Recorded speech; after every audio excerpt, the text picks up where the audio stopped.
Yamar, presta ein. The world is changed. Hanmatonenen, I feel it in the water. hanmatonechai. I feel it in the earth. Ahanatstonet, quilif. I smell it in the air. Much that once praised was lost. For few that live now remember it.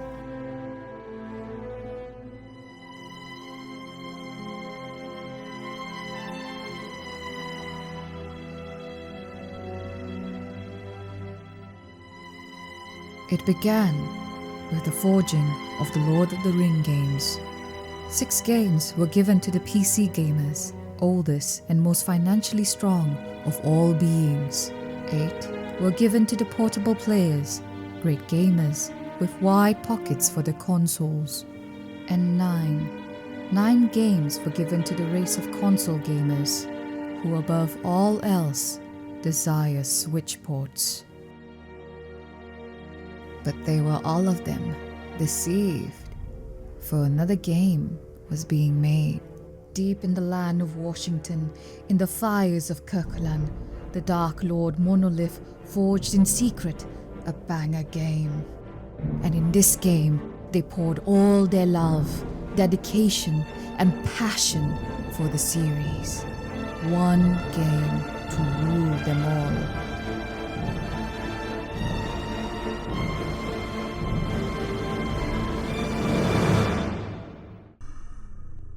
In the land of Mordor, where the shadows lie.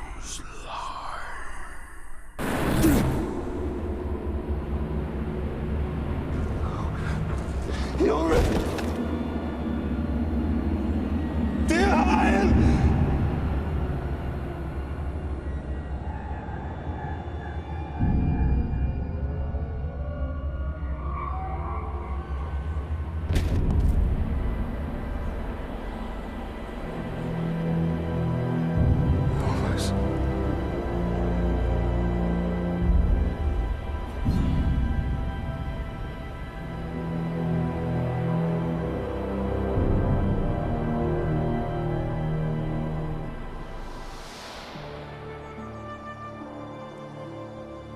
That is a perfect swing for killing chicken.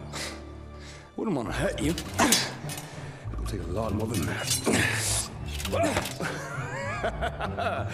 Dear Heil, the mighty chicken killer. Come on. Come on. Show your father what you have, huh? Middle-earth, Shadow of Mordor is set during the Third Age, after Bilbo's adventures in the Lonely Mountain and before Frodo sets out on his journey with the One Ring. The story is focused on Talion, a ranger on the Black Gate, a captain to be precise, who is about to make a terrible journey of his own. Easy, son. You're not a soldier yet. I'll have your guts!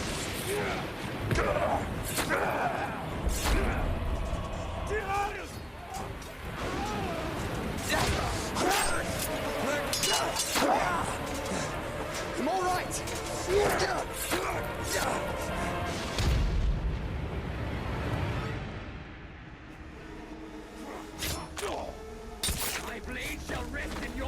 This transition into moments before tragedy serves as the game's tutorial, showing you the basics of attacking and blocking before it transitions back into the attack on the Black Gate. Even though you're only getting to see Talion's family for moments, you still feel a sense of duty to protect them. The game also shows us how to sneak, showing me my favorite sneaking prompt of all time. This tutorial culminates in the unfortunate capture of Talion and his family, which they are sacrificed in a cruel ritual to summon a dead elf. But the elf in question has other plans.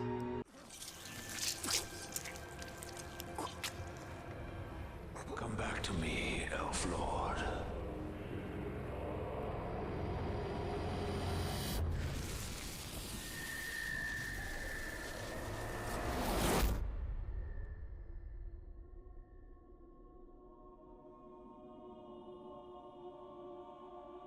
What is this place? See for yourself.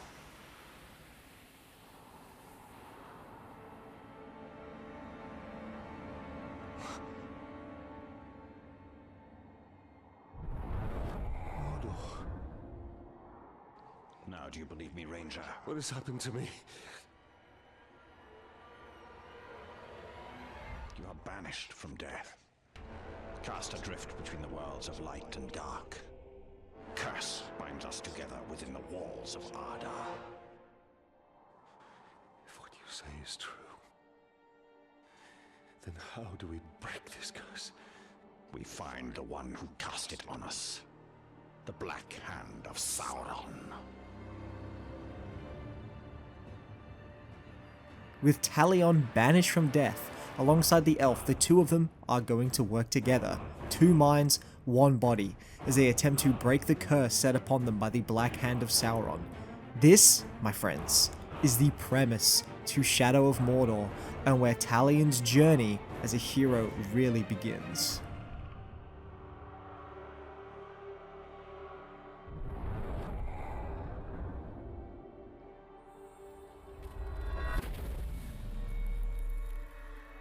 This looks familiar. There are still some things to learn in terms of gameplay, all of which are presented in the form of story missions of Talion getting used to Celebrimbor's assistance. The first one being the use of Celebrimbor's spectral bow.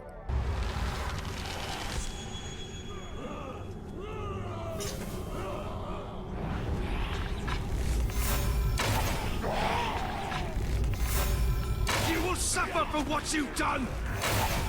We also learn how to read the thoughts of an orc through interrogation by Celebrimbor. This is a key game mechanic related to the Nemesis system, a unique gameplay mechanic that exists only in the Shadows of Mordor game series. To put it simply, each playthrough of Shadow of Mordor has a group of randomly generated orc captains and war chiefs, each with their own personality, likes, dislikes, fears, and aspirations. They are living, breathing parts of the world that you can manipulate however you please in order to complete your objective of breaking the curse and defeating the Black Hand. But it doesn't just stop there. These orcs will actually adapt to how you personally approach situations out in the world. Like to stalk across the rooftops? They'll place more archers. Have trouble fighting a certain enemy like spearmen? They'll use more of them, or some war chiefs will even have units of spearmen to escort them around. They'll even treat you differently depending on how good you are at combat, how stealthy you are, brutal, or how often you die because you are cursed to always come back, and the orcs will make fun of you because of this. The game world adapts and reacts to your actions, which really what makes the core of Shadow of Mordor such an incredible gaming experience. Even if you listen to this whole rant that I'm going to do, I still feel like you should go and play the game yourself, because I feel I'm not going to do it justice even though I'm trying my best. I'll showcase to you guys as much of this system as I can, and I hope you'll see some great examples and maybe you'll be convinced to give it a shot.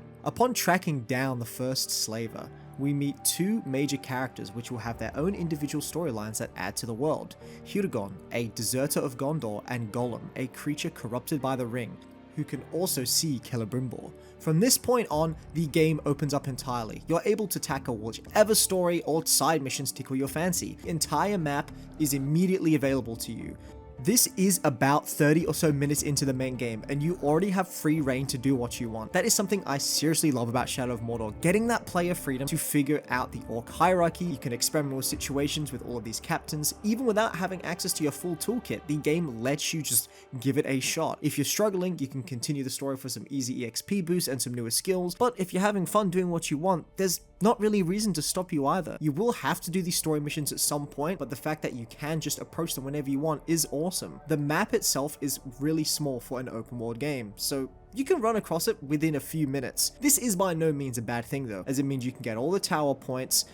This is a mid-2010s game, so you're kind of going to have to forgive it for a bit of that, but it will also show you the collectibles. I know collectibles aren't everyone's cup of tea, especially in this particular era of gaming where it came out of, but honestly, in Shadow of Mordor, I actually don't mind them. Each collectible has its own individual 3D model that you can view, as well as a fully voiced memory cutscene, that plays alongside it, and is further accompanied by Talion and Celebrimbor having a discussion amongst each other in relation to the memory that adds to the lore and tells you a little bit more about the Lord of the Rings universe.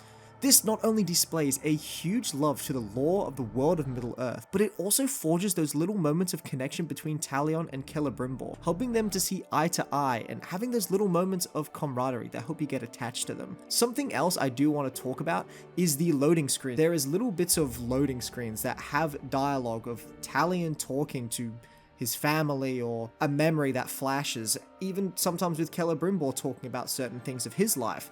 And these little bits of connections help build the connection to you and the game before you go into Shadow of Mordor. Every time you're reminded of what Talion and Celebrimbor have lost and what you're fighting to get back. Talion killed a nobleman, Yorith. His life now belongs to Gondor. Father, if you turn my love in, I shall swear I killed Lord Asgon when he attacked me. We shall... The Ithildin is also another collectible, which is the same as the Door to Moria, a starlight visible mithril painting that displays what may come in the future. And you'll have to gather these pieces to obtain a full view of the image. I really appreciate the effort that these collectibles have. You really don't see in a lot of games, often it's just kind of throwaway things, especially from this era where it felt more like a checklist rather than a desire to put something lore-centric in. Collecting these also gives you runes, which you can use to upgrade your weapons and health. Lore and gameplay usage out of one collectible? It's peak. Apart from the Nemesis system and collectibles, you can also do outcast missions, which also give you runes the more you do, and the more these slaves that you save will actually fight back and give you intel on orc captains and war chiefs of your choosing. You can also forge the legends of your weapons in certain side missions, which also kind of function as a tutorial for certain situations. They give you a chance to try out the specified weapon and see what certain tactics you like, and you learn how to approach a lot of different parts that may or may not arise depending on how you want to approach the game, all within a controlled environment of a mission. And by doing these missions, you'll get a huge boost in the game's currency, and your weapons will also change appearance as you continue to forge their legends. You'll also be able to put actual runes into your weapons, which are abilities you pick up from defeating orc captains and war chiefs. And these abilities will help better tailor your experience to how you want to play, such as inserting runes to make your brutal kills more brutal and more scary, getting extra movement speed, moves that reward risky play and give you better chances if you find yourself struggling with combat. I love that there are just so many options for the player to play and approach Shadow of Mordor how they want, and I will go on about it over and over. There's also a skill tree that you can gain EXP for as the game goes on,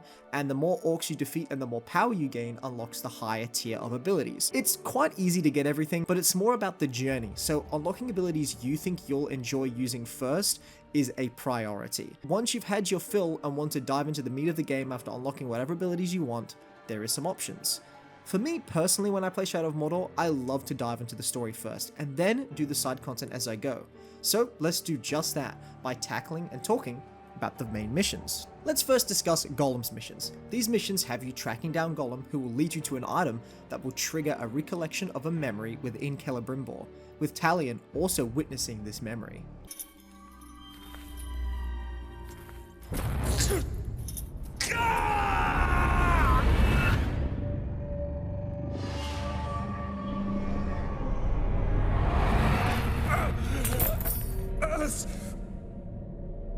What manner of spell is this? A lost heirloom, Talion. You remember? A few broken images, yes. And now I wish that I didn't.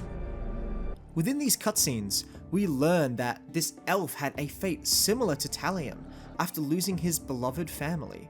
Gollum continues to lead us to these treasures, and in turn, the elf begins to regain his memory, until we learn that he is in fact Celebrimbor. You kind of start to understand why the Black Hand wanted Celebrimbor. He is none other than the elf who forged the Rings of Power. This would make him an incredibly strong ally.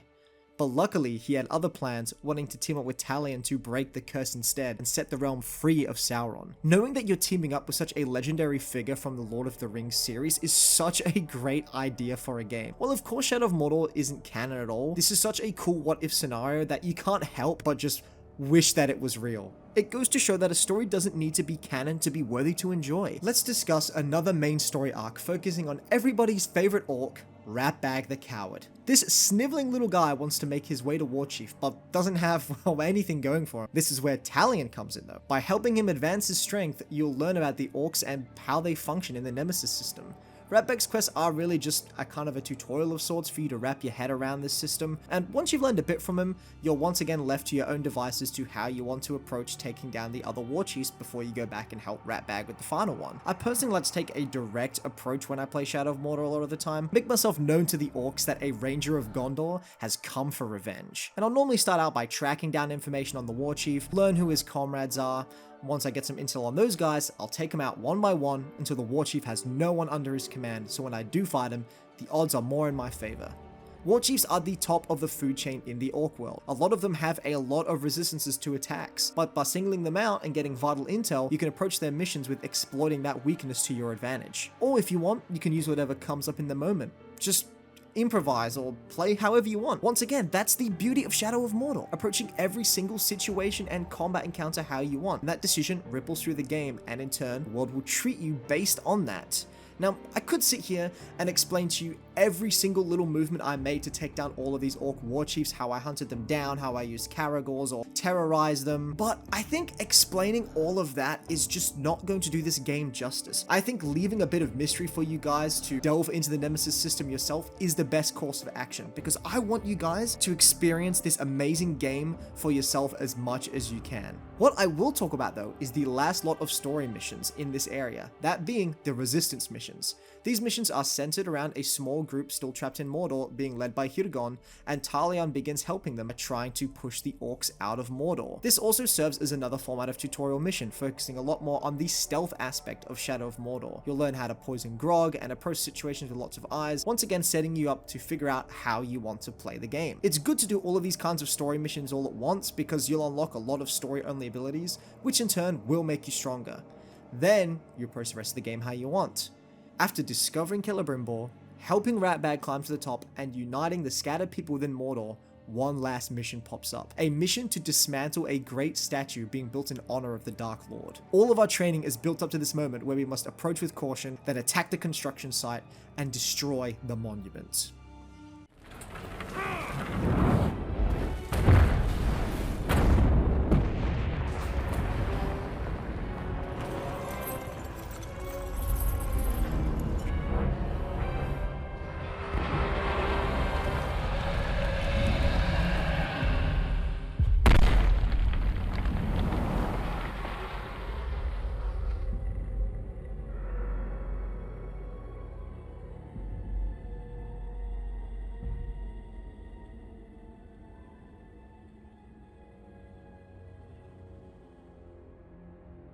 You have sealed their doom.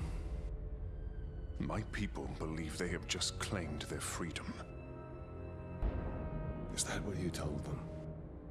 Men need hope. I just gave them what they asked for. Then your men need their leader.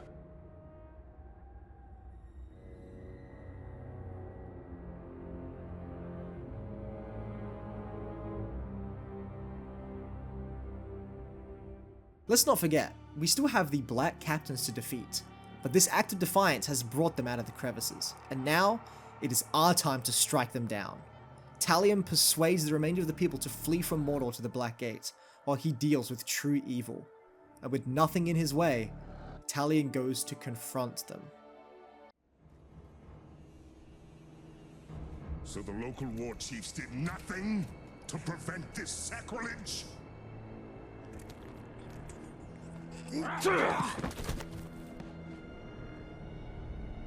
They all perished in battle, my lord. All except me. War Chief Ratbag. Fortunately, you are still alive. Now, bring me the head of this grave walker. Claim the head yourself. The ranger from the Black Gate. Where was your bravery when we bled your wife and gutted your son? Kill him! Back to Earth, Grave Walker! Back to work, swine!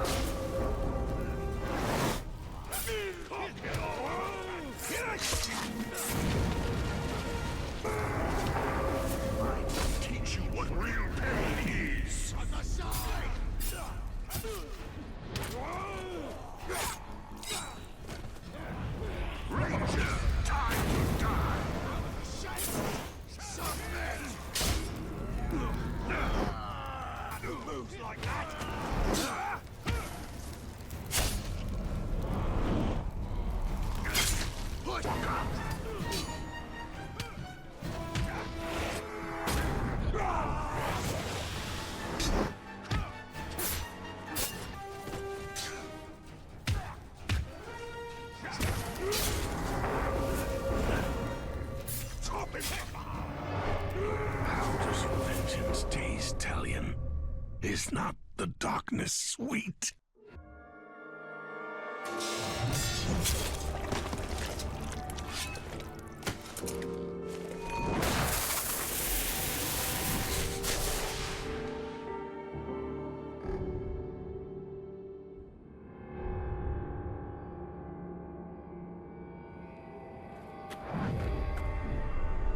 You acted too hastily. There's much we could have learned. He slaughtered my entire family before my very eyes. What would you have done? Do you speak with the living? Or only with the dead? With the Black Hammer defeated, Talion looks to new lands. That's right, this is not the end of the adventure, this is only the halfway point. The entire section really served as a taste of what's to come in the much larger map at the Sea of Nurnen we are about to travel to. Get ready, because we're going on an adventure.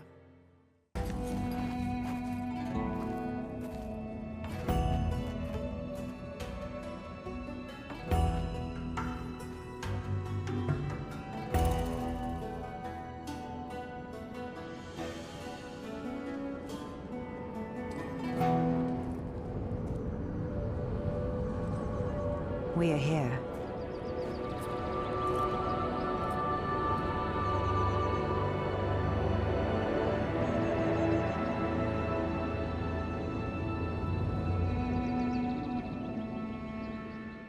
It is here that we meet Lady Marwen, Queen of the Shore. She looks incredibly sickly and like she's on death's door. She knows of the elven relics that can continue to unlock Celebrimbor's past. Heading to the first of these relics provides a good look at the brand new environment, a much more lush green landscape compared to the scored and lifeless Udun. Honestly, a nice change of pace.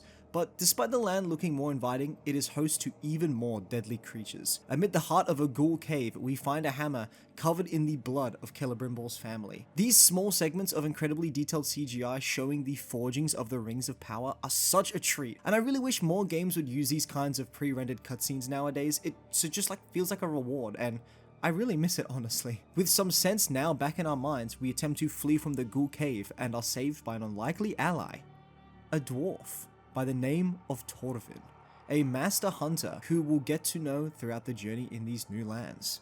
With the promise of even more elven relics from him, we don't really have much of a choice but to join him on some hunting expeditions. These are the two major storylines we're going to be jumping between: Thorfinn's hunting antics and the uncovering of more abilities and secrets through the wisdom of Lady Marwen. Once again, the game gives you free reign out of the gate, letting you explore the Sea of Nurnen or just hack away at the orcs. You can do legend, you can do stories, whatever you want, but let's explore Lady Marwen's missions first, mainly because I'm sure at this point you've got a major question. Yes, Talion is really strong. In fact, he took out a whole host of orcs in Udun. But how is this one man and elf going to dismantle the entirety of Mordor? He'd need an army, wouldn't he? This is where Lady Marwen comes in, talking to us about the true power of the Wraith. By using Celebrimbor, we can brand orcs, and instead of killing them, we put them under our control, and we can use this to slowly build our army. Like in this first mission where we brand all the archers. When the orc party arrives, we can use them to ambush their own kind, causing confusion. This new mechanic brings a lot of new ways to approach situations, as well as a new way to bring fear into the hearts of the enemy. Now, you might be worried that this ability only affects the standard grunts, but you'd be wrong. The brand is so powerful that any orc can come under the control of Talion, including those already in the chain of command. This almost feels wrong in a way. Standing alongside orcs under our command, orcs who have slaughtered our brethren, who are the embodiment of evil, but now we're using them for our own deeds. This is an evil in its own right, but a necessary one. Speaking of evil, there is an evil inside Lady Marwen, and we learn the true nature of her disease.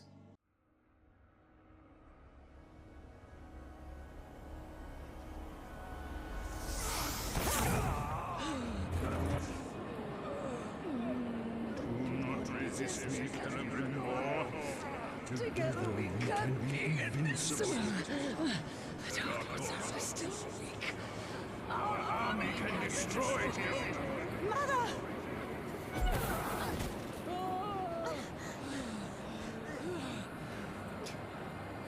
Break the staff.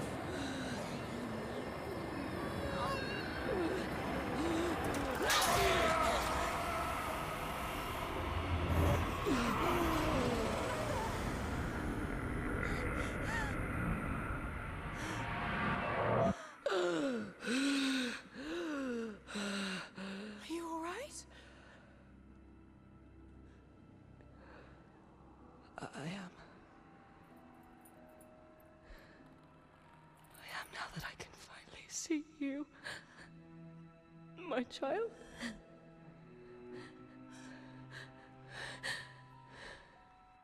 Your mother. He's been under the spell of a very powerful wizard.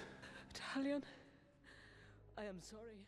I really like this addition from the books. Adding Saruman here as a force that is trying to manipulate Celebrimbor into defeating Sauron is very interesting, as it shows Saruman's descent into the character he becomes. I just love that this actually adds flavor to the source material, but you can completely disregard it as well. It's just like a cool what-if scenario, and once again, a great addition to the world building. There are a few more missions in relation to Lady Marwen, mainly centered around her daughter as she becomes more dedicated into trying to root out the orc infestation. This fighter connects with Talion in many ways, and thinking of his own family that passed, he wants her to succeed, almost as if he's helping her out due to his own guilt, which Celebrimbor does pick up on. Taking his toll on the Queen.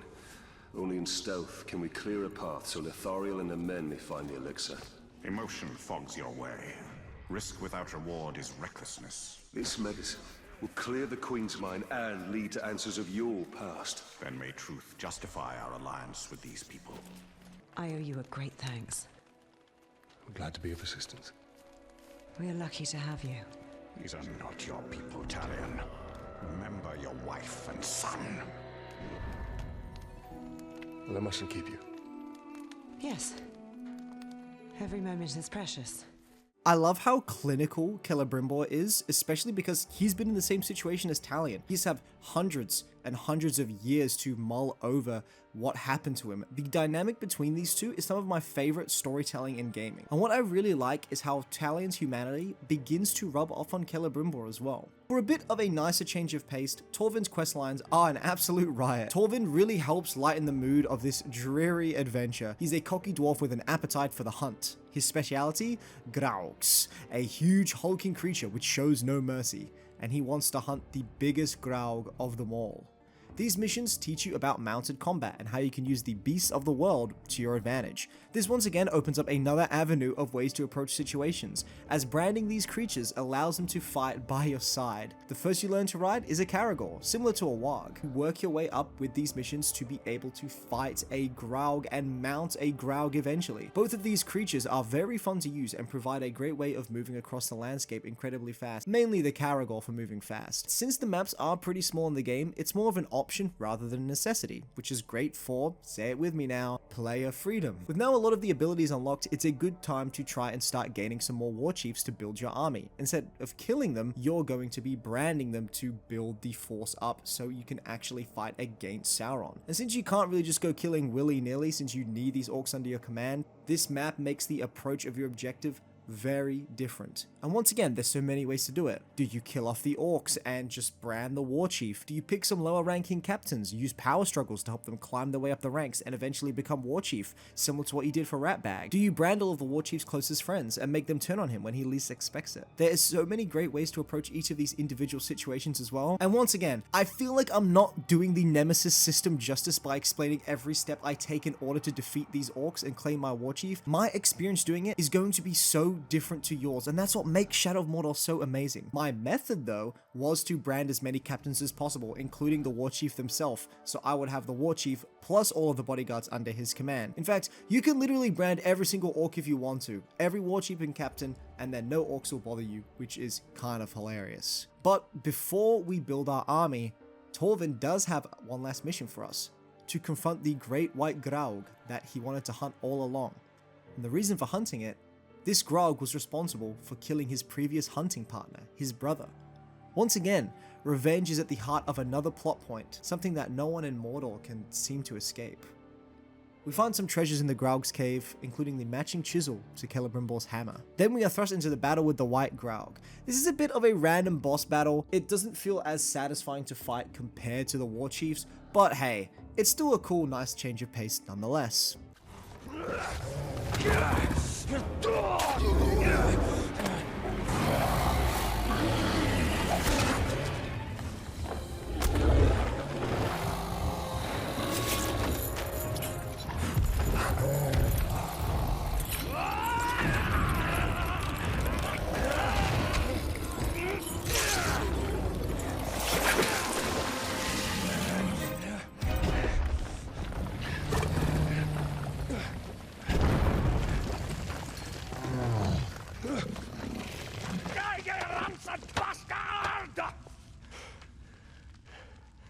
I think he's dead. Well, that's what I call beast hunting, eh? Indeed, indeed. Next time I'm not gonna let you have all the fun. Oh, no, no. This is the last time. I have other prey to pursue. Well, you need help on your journey, so what do you say? We put some No, shadows... Torvin. I have to do this on my own. If you survive, come to the Blue Mountains, eh? And lots of friends there will drink until their kegs run dry. I've seen how much a dwarf can drink. I do hope our paths cross again.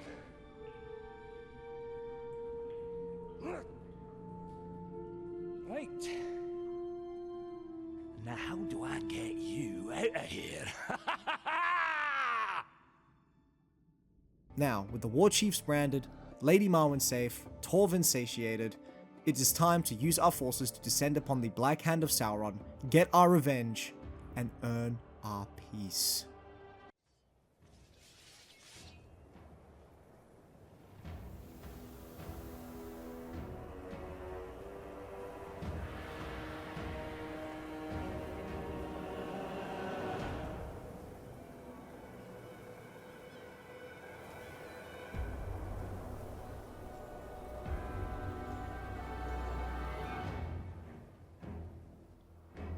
Deathshock is a strong weapon, but a strong weapon can be broken.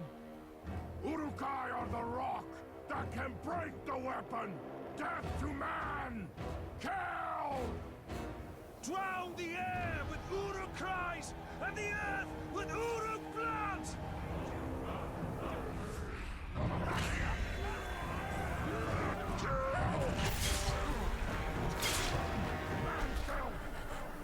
Burn still hurts at night. In dark, burns bad. Hate.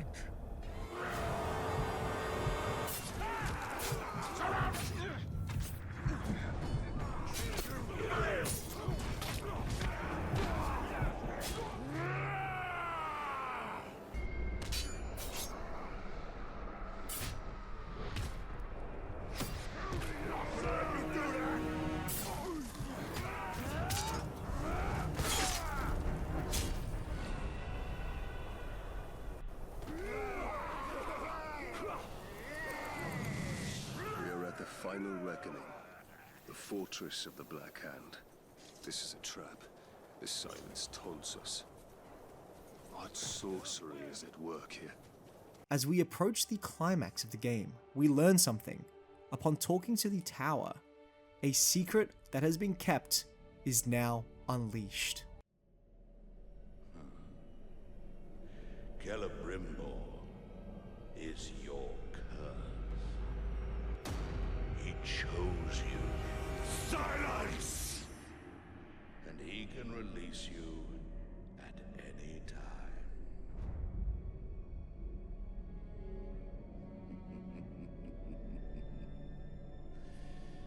Yes, that's all you are, Ranger. A vessel for the Ringmaker.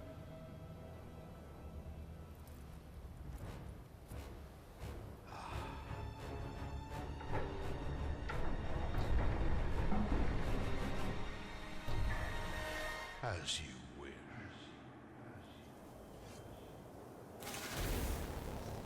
Why didn't you die?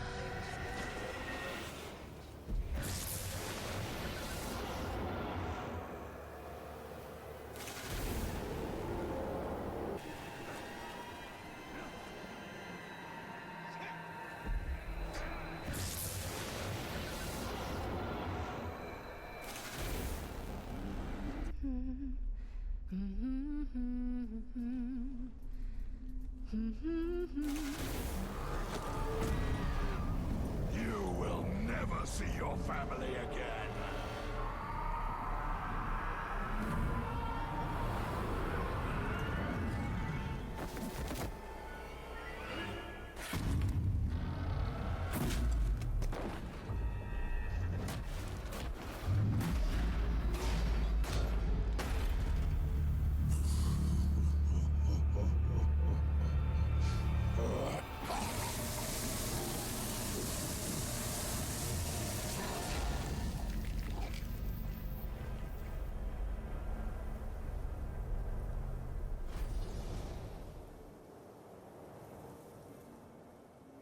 You said we were cursed. You deceived me. It was Sauron's doing. This was your doing! I should have died with my family. I thought you wanted revenge. I can leave you. But there is only one way to close the circle. The Black Hand remains. Not for long.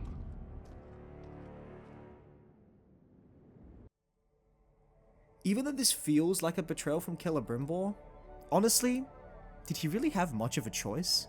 He either had to use Talion to fight against Mordor, or join the Black Hand and strengthen Sauron even more. He could have maybe gone to Saruman, but if you've seen the films or read the books, you know how that would go as well.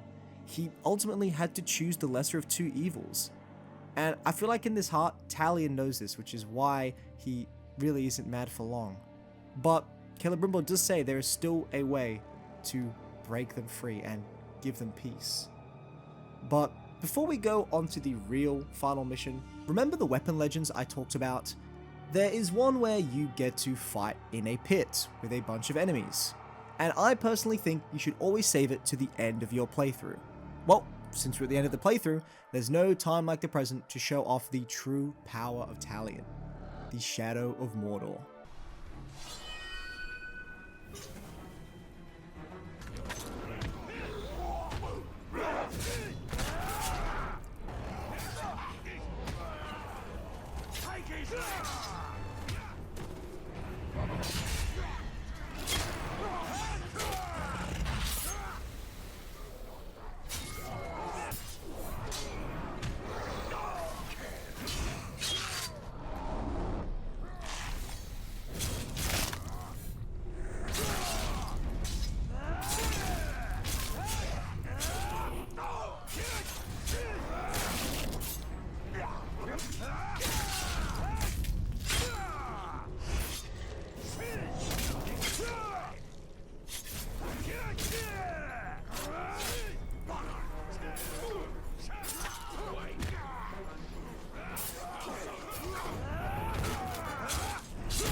Upon fully upgrading our weapons to legend status, getting all the abilities and making Talion as powerful as possible, it is finally time to confront the Black Hand. But before we leave this area though, there is one last elven relic, the Circlet of Celebrimbor, the last artifact we need to see the final vision.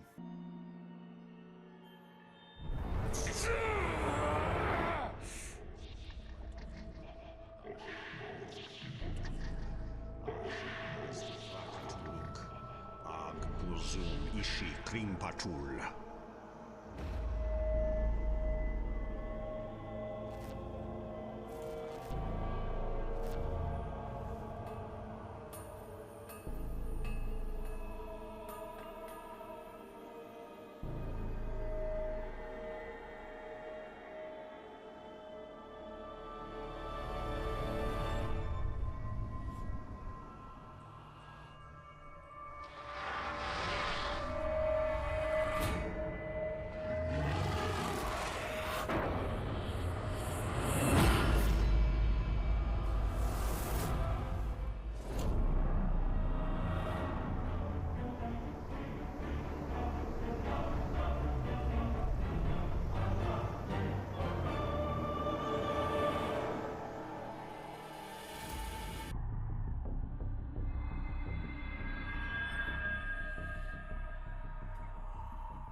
Released a bit after Shadow of Mordor, the Bright Lord talks about the events leading up to Shadow of Mordor, where Celebrimbor had the One Ring in his possession, and planned to do what Talion is doing now, build a huge army of orcs to confront the Dark Lord himself. It's in these missions you'll learn a bit more about the relationship between Sauron and Celebrimbor as they both taunt each other, with Celebrimbor slowly becoming corrupted by the power of his own creation. Without the One Ring, you are nothing. I will tear down Barad-dûr and rebuild a Region in the ruins. Release my family, and I will let you serve me. Bringer of gifts. Celebrimbor controls the exact same as Talion, but with the exception of the One Ring, which grants him the insane power to take out anything in his way in the blink of an eye. Pretty much all of the ultimate abilities that you get as Talion, you get in the One Ring, and you can do them all at once. His branding abilities are also much stronger, with him able to brand multiple orcs in the blink of an eye, and even from a distance. We also get to learn how the towers we use in the game for save points are constructed, as Celebrimbor forces his branded orcs to craft them for him. A cool bit of world building. For a DLC that's only a couple of hours, it's seriously an enjoyable time and fleshes out the story of Shadow of Mordor and Celebrimbor himself. Getting to play as him, watching him slowly become corrupted with power, the conversations between him and Sauron are all a delight that just add to the world building of the game. The final confrontation against Sauron in the Bright Lord is also incredible. Sauron is seriously such a huge threat, and this fight is one of my favorites in the game, as you use the ring to brush past his attacks because it's really the only thing that's going to work, and he slowly converts the war chiefs back to his side after you've converted them, and even resurrects them when they die. The pressure you feel begins to mount as you realize, even with the One Ring, Sauron is so strong that you feel like you will never win, and you're just delaying the inevitable until he obtains what is rightfully his. We are bound together, Celebrimbor. You are banished from death.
It was mine to keep.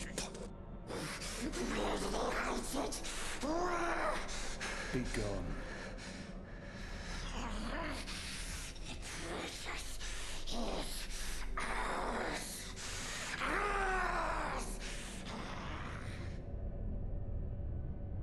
Sauron knows we're here.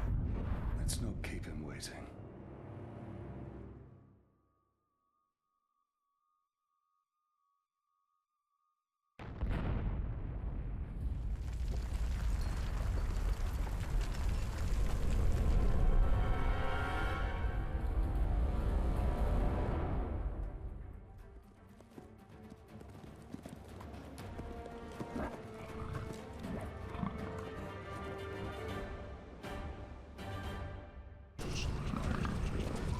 Feel the true power of the Grave Walker!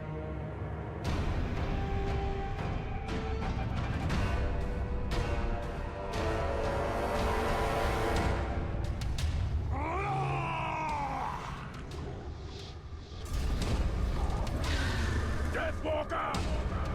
You're too late, Ranger. Barad-dûr is rebuilt. Mount Doom is aflame. The Fall of Men is here, and Sauron will conquer all.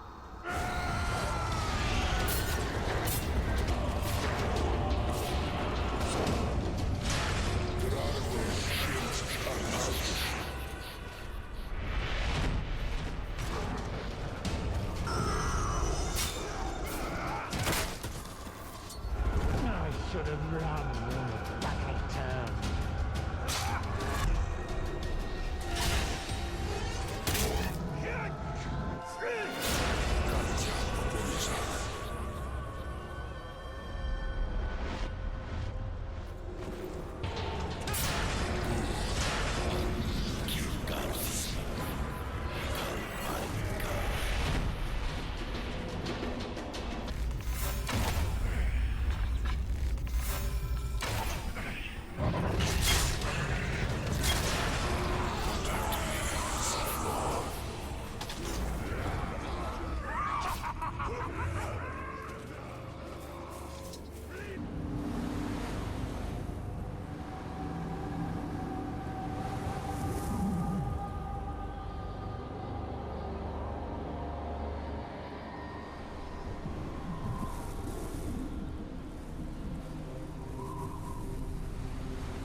have a gift for you, Celebrimbor.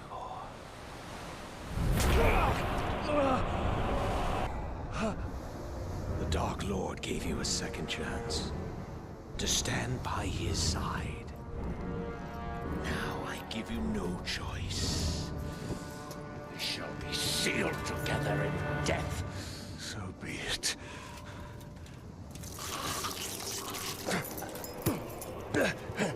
Return to me, Ringmaker.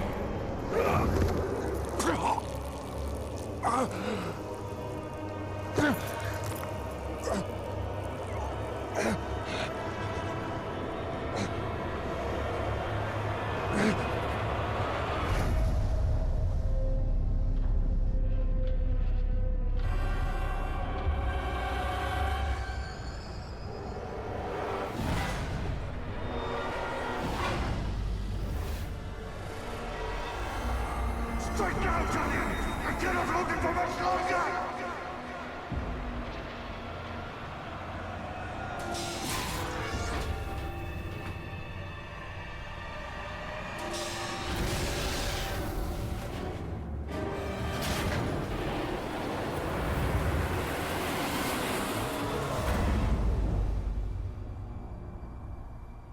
Talion, my heart, we will be together soon. Forever. Now, I know what you might be thinking. That was it? The final boss was just some quick time event? Now, before you get too salty, I for one actually think this was, well, the logical choice. Those long pulls to reach the circle, a mechanic you would normally use to fight when you're on death's door to get those strikes in, they make this part feel so tense, especially because you have to reach so far. It's like you are using all of your effort to make those single blows that will strike down the Black Hand. And with him stricken down and with Mount Doom reignited, the game ends on a cliffhanger, teasing the creation of a brand new ring of power in order to truly defeat the Dark Lord once and for all. Shadow of Mordor, I think, is seriously the one Lord of the Rings game to rule them all. The amount of player freedom you receive, the respect of the source material, the use of Weta Workshop for the costume designs, the amazing vocal performances, all wrapped up in a unique gaming system that has only ever been used in this particular game series, is an amazing combination of things that just make this beautiful game a delicious cake. I have replayed this game many times over the years, and honestly, it never gets old. I understand as well that I did spoil, well, pretty much every major plot point of the game, but I still think Shadow of Mordor is worth playing for yourself. You don't even have to be a Lord of the Rings fan to see the amazing amount of dedication and passion Monolith had for this video game. I still regard this in my top 5 games of all time, and I honestly think this is one of Troy Baker's best performances. It is such an amazing time. Please, get a copy of this game where you can and give it a shot. It is such an incredible journey. I would love to hear your stories about the funny orc conversations, the way you handled the war chiefs, the way the world evolved around you, within Mordor. Let me know how you accomplished your goals and became the Shadow of Mordor, for better or for worse. But it seems like Talion's story isn't over, so I guess we'll have to wait for that adventure to be written. Until then, my friends, may the light of the Iluvatar bless you. I've been your host, Guaca, and I thought of a good ending for this video. And he gamed happily on Lord of the Rings for the rest of his days. Oh, and before I go, let me remind you to keep shredding. See ya!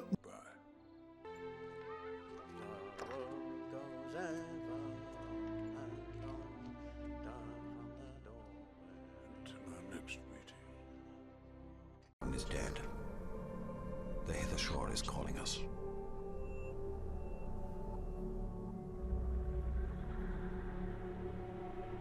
This is no longer our battle. I tried fighting you. It can't be done.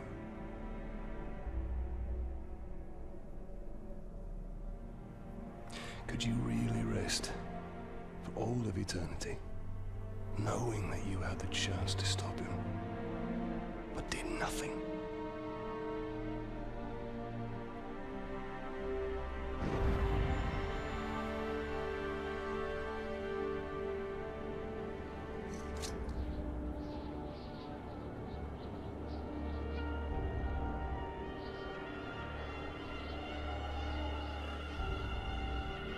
The time has come for a new ring.